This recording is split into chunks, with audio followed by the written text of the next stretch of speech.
Bonjour à tous les amis, j'espère que vous allez bien. On se retrouve pour une nouvelle vidéo aujourd'hui à propos de l'estime de soi. L'estime de soi, qu'est-ce que c'est? D'où ça vient? Comment le comprendre? Comment trouver des solutions pour au final vivre plus heureux dans notre propre existence? On va voir ça dans cette vidéo, alors à tout de suite.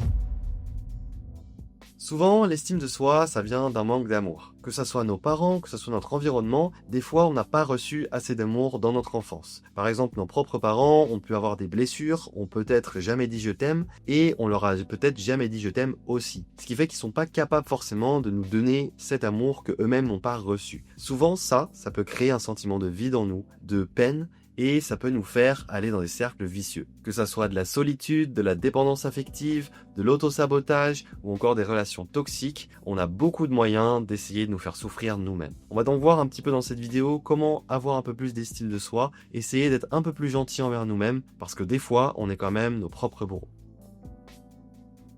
Des fois, effectivement, on peut se rendre compte qu'on est vulnérable, qu'on n'est pas assez fort, qu'on se sent seul, qu'on a besoin des autres. Et on peut se sentir coupable, on peut tomber dans l'ego. Et tout ça, c'est des choses qui nous intoxiquent un petit peu parce qu'on se dit qu'on n'est pas assez. Parce qu'en effet, le manque d'amour, ça crée quelque chose. Ça crée un manque et on se dit qu'on n'est peut-être pas légitime d'être aimé. On va vouloir la reconnaissance des autres, on va penser qu'on mérite pas d'être aimé et on va au final s'auto-saboter et nous nuire à notre propre existence. Comme si c'était dur, comme on nous aime pas de l'extérieur, de nous aimer nous-mêmes. Effectivement, il y a une petite part de vérité là-dedans. Maintenant, il faut comprendre que ça vient pas forcément que de nous. Qu'il y a des schémas inconscients qui ont été transmis de nos parents, de nos grands-parents, et que nous, on se retrouve avec une feuille blanche, qu'on croyait blanche, mais au final, il y a plein de choses écrites dessus qu'on va devoir décoder durant notre existence. La première chose à faire, comme vous l'avez compris, c'est de comprendre tout ça sans se juger. De pas se dire « Oh là là, je me réveille trop tard et je suis foutu ». Il est jamais trop tard tant que vous n'êtes pas mort. Vous pouvez vous relever, vous pouvez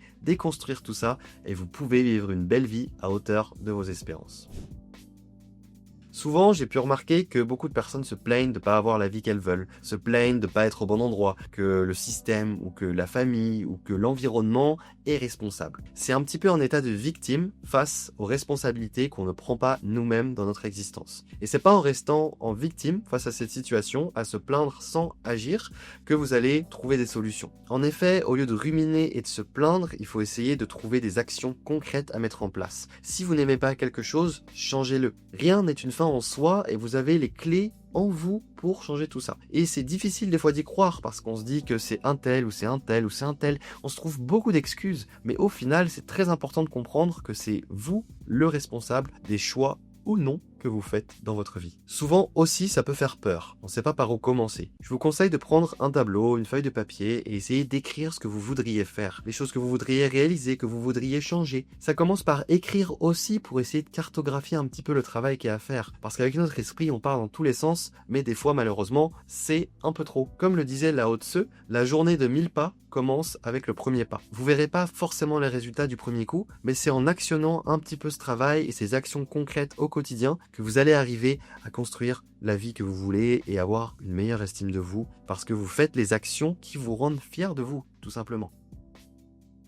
La troisième partie, ça va être d'essayer de se pardonner. Souvent, on est bien trop dur avec nous-mêmes. Que ça soit quand on échoue, que ça soit quand les choses elles se passent pas forcément comme prévu, vraiment, on peut être trop dur avec nous-mêmes et on se self-sabote, clairement. On va être dans l'autodestruction, on va être dans oh j'ai raté ça alors je suis nul, ah alors je suis une.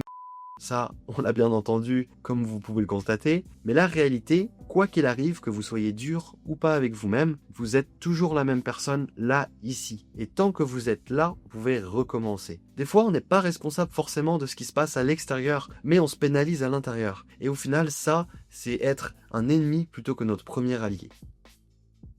Souvent aussi, on peut broyer du noir, on peut avoir des idées négatives, on peut se dire que le monde va mal, on regarde les infos et tout va mal, et le monde est foutu, et rien ne va se passer comme prévu.